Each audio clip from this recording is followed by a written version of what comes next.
Hello buddies, WBP, KP, railway, NTPC, SSC এইসব competitive এক্সামকে সামনে রেখে এইসব এক্সামের একটা পোর্শন কন্ডাক্ট করে GK, GS, math, reasoning, English, এগুলো তো কম্পালসারি, এগুলো করতেই হবে। ওকে মাথায় রেখে আজকে কিছু হিস্ট্রি থেকে কোশ্চেন আলোচনা করব। কালকে তো আপনারা শুনলেন মাননীয় মুখ্যমন্ত্রী বললেন যে খুব শীঘ্রই 12,000 নিয়োগ হবে। যদিও মোটামুটি এপ্রিল নাগাদ ফর্ম ফিল আপ মানে শেষ হয়ে গেছে ডাব্লিউবিপি, কেপির, কিন্তু এখনও কোনো গল্প নেই। তো যাই হোক, উনি যখন বলেছেন, আশ্বাস দিয়েছেন, তখন হবে। তো যাই হোক, আজকে কিছু হিস্ট্রির ইম্পর্ট্যান্ট কোশ্চেন আলোচনা করব, যেগুলো খুব এক্সামিনেশন পয়েন্ট অফ ভিউ থেকে খুব ইম্পর্ট্যান্ট। তো বেশি কথা না বাড়িয়ে চলুন শুরু করা যাক। এখানে প্রথম কোশ্চেন হচ্ছে, ঈশ্বরচন্দ্র বিদ্যাসাগর বিধবা বিবাহ আন্দোলনকে সমর্থন করার জন্য কোন বৈদিক উৎস থেকে উদ্ধৃতি ব্যবহার করেছিলেন? তো এখানে প্রথম কোশ্চেন যেমন আছে, ঈশ্বরচন্দ্র বিদ্যাসাগর বিধবা বিবাহ আন্দোলনকে সমর্থন করার জন্য উনি যে বৈদিক উৎস থেকে উদ্ধৃতি ব্যবহার করেছিলেন এবং 1856 সালে সে বিধবা বিবাহ আইন পাশ করেন, তো সেটা কোন বৈদিক উৎস থেকে? এক হচ্ছে ঐত্তরীয় ব্রাহ্মণ, দুই হচ্ছে তৈত্তরীয় সংহিতা, সি হচ্ছে শতপথ ব্রাহ্মণ, ডি হচ্ছে পারস্য সংহিতা। তাহলে এখানে দেখতে পাচ্ছেন যে বিদ্যাসাগর, যিনি সমাজ সংস্কারক হিসাবেও পরিচিত, তো উনি এখান থেকে পারস্য সংহিতা থেকে উদ্ধৃতি দিয়ে বিধবা বিবাহ আইন আন্দোলনকে সমর্থন করেছিলেন। তাহলে এখানে আমাদের এখানকার সঠিক উত্তর হবে অপশন ডি, পারস্য সংহিতা। এবং দ্বিতীয় কোশ্চেন হচ্ছে, নিম্নলিখিত দিল্লি সুলতানদের মধ্যে কে মেওয়াতি সম্প্রদায়ের সাথে মোকাবিলা করার জন্য রক্ত ও লৌহ নীতি গ্রহণ করেছিলেন? অপশন এ হচ্ছে বলবান, অপশন বি হচ্ছে Razia, option C Qutubuddin Aibak, option D Iltutmish. Delhi সুলতানিকে সেভাবে ভাগ করি, দিল্লি সুলতানি যদি আমরা পিরিয়ড দেখি, তাহলে দিল্লি সুলতানি মোটামুটি 1206 থেকে 1526 পর্যন্ত 1526 পর্যন্ত শাসন করেন। তাহলে এখান থেকে 1206 কুতুবউদ্দিন আইবক প্রথমই করে। এখান থেকে যদি আমরা দিল্লি সুলতানিতে যে পাঁচটি ছিল, বংশ ছিল, তাদের মধ্যে কিন্তু যদি এভাবে আমরা মুখস্থ করি যে দ্যাক্তশালা, দ্যাক্তশালা দ্যাক্তশালা তাহলে এখানে দ্যাক মানে দাস বংশ, খ মানে খলজি বংশ, ত মানে তুঘলক বংশ, সা মানে সৈয়দ বংশ এবং লা মানে লোদি বংশ। তাহলে এখানে হচ্ছে দাস বংশ, খলজি বংশ, তুঘলক বংশ, সৈয়দ বংশ এবং লোদি বংশ। তো এখানে আমরা দেখতে পাচ্ছি যে এখানে কুতুবউদ্দিন আইবক হচ্ছে দাস বংশের, তো উনি তো প্রথম, তো এখানে তো উনি মেওয়াতি সম্প্রদায়ের সাথে মোকাবিলার জন্য রক্ত লোহনীতি গ্রহণ করতে পারে না, কারণ তখন তো সবেমাত্র 1206 খ্রিস্টাব্দে উনি সিংহাসনে বসছেন এবং দিল্লি সুলতানি প্রতিষ্ঠা করছেন। তো এখানে আমাদের সঠিক অপশন হয়ে যাবে বলবন। বলবন উনি 1266 থেকে 1287 পর্যন্ত রাজত্ব করেন এবং ওনার প্রকৃত নাম হচ্ছে গিয়াসউদ্দিন বলবন। তিনি ছিলেন মামলুক রাজবংশের। তার প্রকৃত নাম হচ্ছে গিয়াসউদ্দিন বলবন এবং তিনি 1266 থেকে 1287 পর্যন্ত রাজত্ব করেন। ঠিক আছে। তৃতীয় কোশ্চেন হচ্ছে যে ব্রিটিশ শাসনের সবচেয়ে তীব্র সমালোচকের একজন হিসেবে পরিচিত কেশরী পত্রিকাটির সম্পাদনা কে করেছিলেন? এখান থেকে কোশ্চেনটা বলছে যে কেশরী পত্রিকাটি যিনি সম্পাদনা করেছিলেন তিনি কে? তো এখানে প্রথম কোশ্চেন হচ্ছে মহাত্মা গান্ধী, প্রথম অপশন মহাত্মা গান্ধী, লালা লাজপত রায়, জ্যোতিবারাও ফুলে এবং বাল গঙ্গাধর তিলক। তো এখানে সঠিক অপশন হচ্ছে বাল গঙ্গাধর তিলক, যিনি লোকমান্য উপাধি গ্রহণ করেছিলেন। লোকমান্য উপাধি,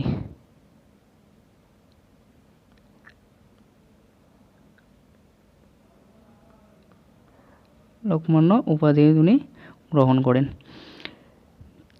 চতুর্থ নম্বর কোশ্চেন হচ্ছেন, ভাস্কো দা গামা কবে ইউরোপ থেকে ভারতের একটি নতুন সমুদ্রপথের সন্ধান করেন? তাহলে ভাস্কো দা গামা একজন পর্তুগিজ নাবিক ছিলেন। উনি একজন পর্তুগিজ নাবিক ছিলেন। উনি ভারতে আসেন। তো কবে আসেন? এখানে আছে 1506, 1498, 1707, 1600 খ্রিস্টাব্দ। যদি এগুলো সবই খ্রিস্টাব্দ আছে, এডি মানে খ্রিস্টাব্দ। তো এখানে তাহলে সঠিক অপশান হবে আমাদের 1498।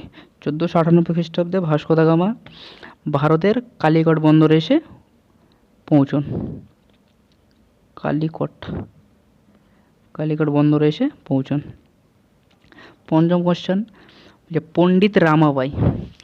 পণ্ডিত রামাবাইয়ের বইয়ের লক্ষ্য কী ছিল? যে নিম্নবর্ণের হিন্দুদের নারীদের দুর্বিষহ জীবন, হিন্দু নারীদের অবদান, উচ্চবর্ণের হিন্দু নারীদের দুর্বিষহ জীবন, নারীর অর্থনৈতিক অবস্থা। এখানে পণ্ডিত রামাবাই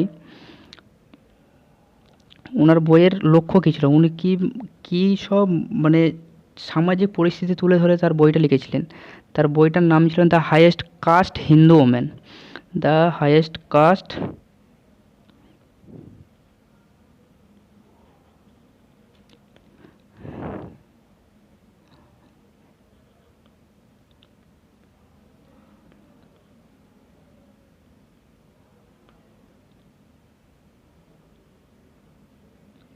হিন্দু ওমেন। তো এই বইটি তিনি লেখেন। তো এখানে তিনি উচ্চবর্ণের হিন্দু নারীদের দুর্বিষহ জীবন এই বিষয়টাকে বেশি প্রতিফলিত করেছে। পঞ্চম কোশ্চেনে যাওয়া যাক। আমরা যে ভারতের জাতীয় পতাকার সবুজ রং কিসের প্রতীক? আপনারা জানেন ভারতীয় জাতীয় পতাকায় 3টে রং থাকে। একটা থাকে হচ্ছে গাঢ় মানে গেরুয়া, একটা হচ্ছে সাদা এবং একটা সবুজ। তো 3টে রঙেরই কিন্তু বিশাল তাৎপর্য মানে মিনিং আছে। তো এখানে আমাদের কোশ্চেন করেছে ভারতীয় পতাকার সবুজ রং কিসের প্রতীক? এখানে বলেছে সবুজ রং, সাদা বলেনি। সাদা বললে সেটা সত্য বা বিশুদ্ধতার প্রতীক, শান্তির প্রতীক। কিন্তু এখানে বলেছে সবুজ রং কিসের প্রতীক? তাহলে সবুজ রং এখানে আমাদের মাটি এবং সমৃদ্ধির সাথে সম্পর্ক, এটা হচ্ছে সেই মানে সবুজ রঙের প্রতীক। এবার গেরুয়াটা যদি দেখি, গেরুয়াটা হবে সাহসিকতার প্রতীক।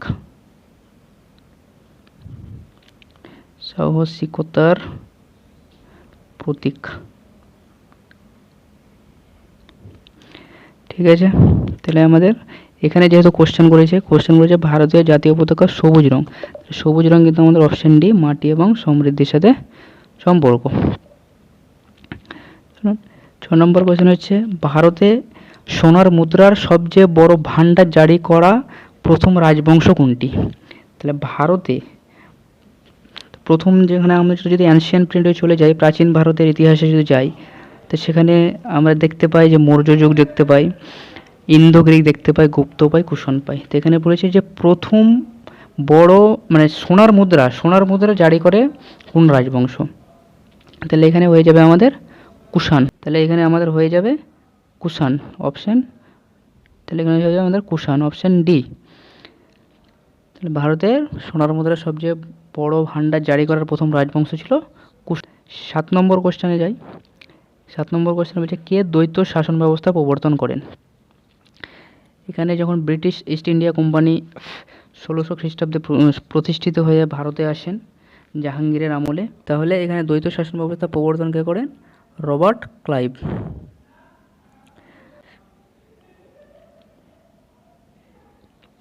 দ্বৈত শাসন ব্যবস্থা প্রবর্তন করেন রবার্ট ক্লাইভ। এটা কত সালে করে? 1765 সালে। যদিও রবার্ট ক্লাইভ দুবার বাংলার গভর্নর ছিলেন, প্রথম ছিলেন 1757 থেকে 1762 পর্যন্ত এবং দ্বিতীয়বার ছিলেন 1765 থেকে 1767 পর্যন্ত। তিনি দুবার বাংলার গভর্নর ছিলেন এবং 1757 খ্রিস্টাব্দে যে পলাশীর যুদ্ধ হয় নবাব সিরাজউদ্দৌলার সঙ্গে, সেখানে নবাবের বাহিনীকে হারিয়ে ব্রিটিশ ইস্ট ইন্ডিয়া কোম্পানির দৃঢ়তা আরও মজবুত করেন। এবার 8 নম্বর কোশ্চেন, গান্ধী আরউইন চুক্তি ভারতের নিম্নলিখিত কোন আন্দোলনের সাথে জড়িত? গান্ধী আরউইন চুক্তি, তাহলে গান্ধী আরউইন চুক্তি হচ্ছে রবার্ট, এখানে হচ্ছে রাওলাট আইন, না আইন অমান্য, না অসহযোগ, না ভারত ছাড়ো। তাহলে এখানে বলছে গান্ধী আরউইন চুক্তি। তাহলে গান্ধী আরউইন চুক্তি যদি আমরা দেখি তাহলে এখানে হবে আইন অমান্য আন্দোলন। আইন অমান্য আন্দোলন কত সালে হয়? আইন অমান্য আন্দোলন হয় 5 মার্চ 1931 সালে। 5 মার্চ 1931 সাল।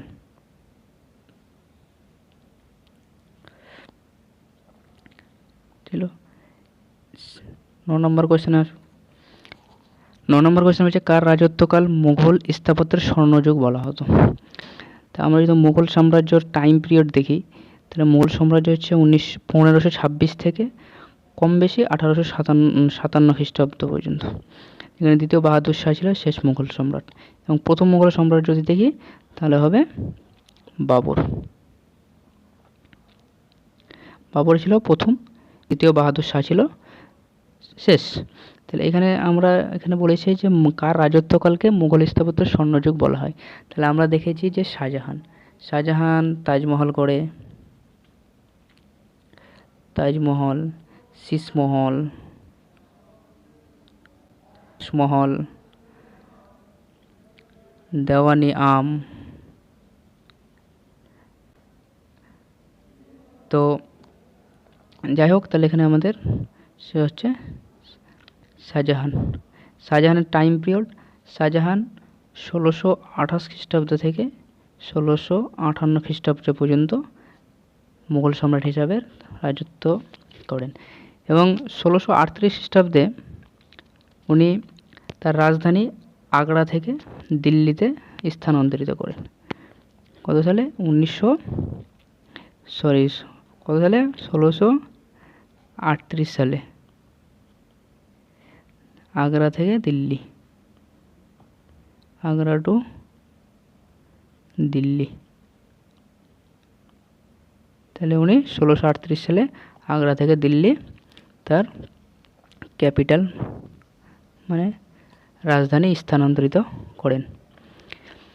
হলো, এবার শেষ কোশ্চেন, যদি এটা 10 নম্বর কোশ্চেন, যে মহাত্মা গান্ধী কোথায় লবণ সত্যাগ্রহ শুরু করেছিলেন? 1 হচ্ছে ডান্ডি, 2 হচ্ছে সবরমতী, 3 হচ্ছে সেবাগ্রাম, 2 হচ্ছে পাবনার। তাহলে এখানে আমরা যদি লবণ সত্যাগ্রহ দেখি তাহলে লবণ সত্যাগ্রহ করেছিলেন সবরমতীতে। সবরমতী কোথায়? গুজরাটে, গুজরাট। এবং এখানে যদি আমরা দেখি লবণ সত্যাগ্রহ সেটা 1930 সালে শুরু হয়। তো যাই হোক, আজকে এই ছিল এই পর্যন্তই, আবার পরবর্তী সেশন নিয়ে আসবো। তো ঠিক আছে, থ্যাংক ইউ।